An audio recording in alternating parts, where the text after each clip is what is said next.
$6.6 billion in debt, 33,000 employees laid off, and the collapse of over 700 stores. This is how the once mighty toy giant Toys R Us crumbled.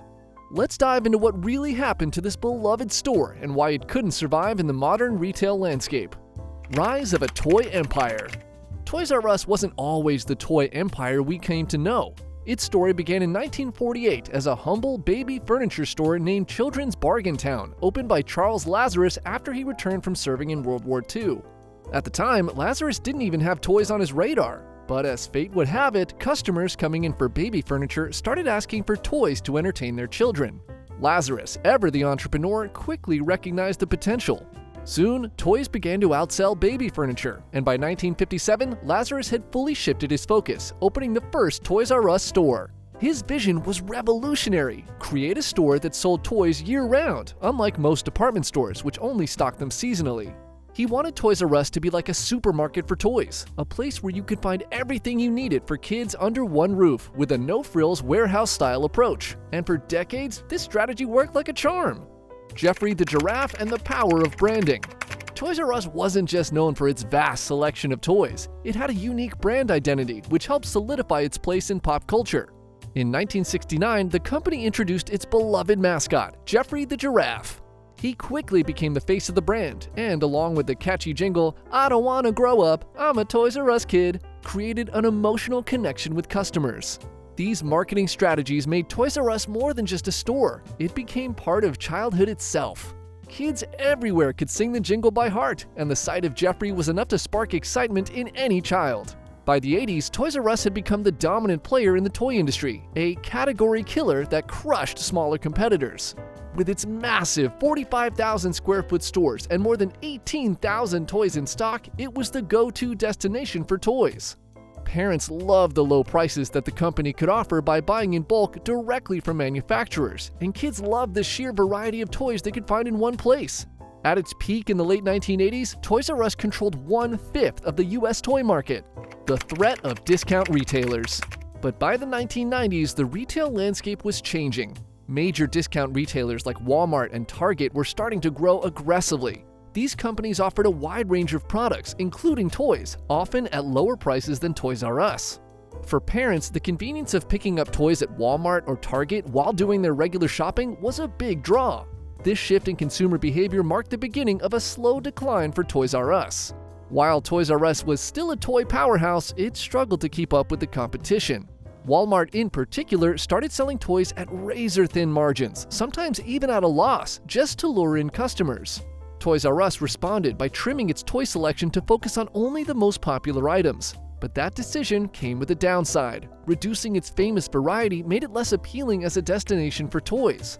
Over time, shoppers started associating Toys R Us with higher prices and fewer choices, weakening the brand's appeal. The missed digital opportunity. The rise of the internet in the early 2000s added another layer of complexity to the retail industry.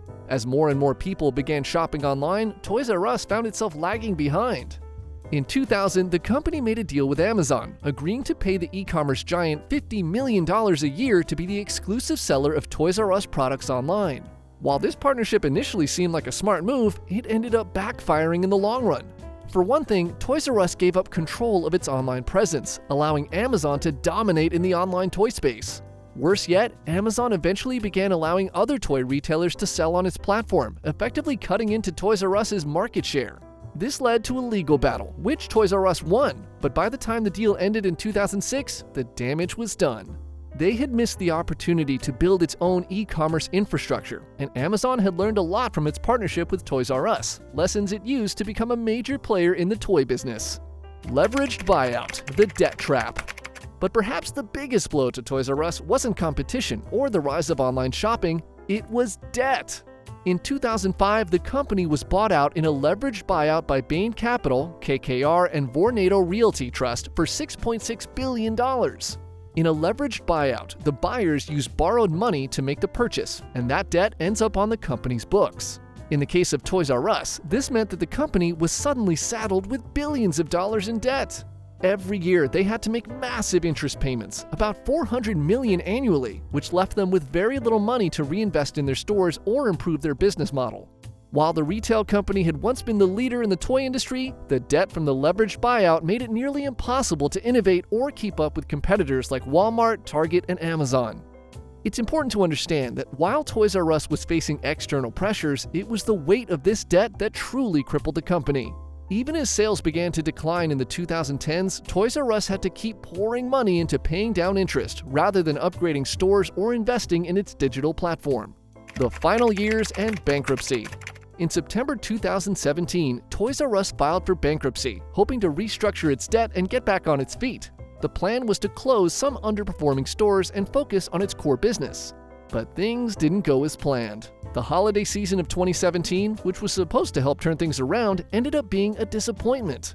With major debt payments looming and no significant increase in sales, Toys R Us couldn't stay afloat. By March 2018, the company announced that it would be closing all of its U.S. stores and liquidating its assets. This marked the end of an era, as over 700 stores shut their doors for good and some 33,000 employees lost their jobs. It was a sad day for those who grew up with Toys R Us, but even sadder for the employees who had spent decades working for the company. In a heartbreaking twist, Charles Lazarus, the founder of Toys R Us, passed away just days after the company's liquidation was announced. It was almost as if the end of Toys R Us was the final chapter in his life story. Post-bankruptcy and the future of the brand. While Toys R Us as we knew it is gone, the story isn't completely over. After the liquidation, the brand and intellectual property were purchased by a group of creditors, and in 2019, a new parent company called True Kids Brands was formed. True Kids has since tried to bring Toys R Us back in a limited capacity. They've opened a few pop-up stores and partnered with Target to relaunch their e-commerce business. But it's unclear whether these efforts will be enough to revive the brand in any meaningful way. The reality is that the toy industry has changed. Kids today are more interested in video games, apps, and digital entertainment than traditional toys. And with retailers like Amazon and Walmart dominating the online space, it's hard to see how Toys R Us could ever regain its former glory. The lessons of Toys R Us's fall. So what lessons can we take from the fall of Toys R Us?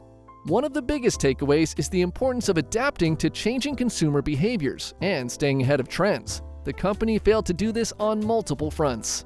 It didn't invest in its online presence when it had the chance, and it didn't innovate its in-store experience to compete with Walmart, Target, or Amazon. But beyond that, the company's crushing debt from the leveraged buyout proved to be the final nail in the coffin. Even with its loyal customer base, Toys R Us simply couldn't generate enough revenue to keep up with its debt payments. The result was a slow decline that eventually led to bankruptcy and liquidation. Toys R Us may be gone, but its memory lives on for millions of people who grew up wandering its endless aisles, dreaming of the perfect toy. Thanks for watching, and be sure to leave your thoughts in the comments. Did you have a favorite memory from Toys R Us? And do you think it could ever make a real comeback? Let's keep the conversation going.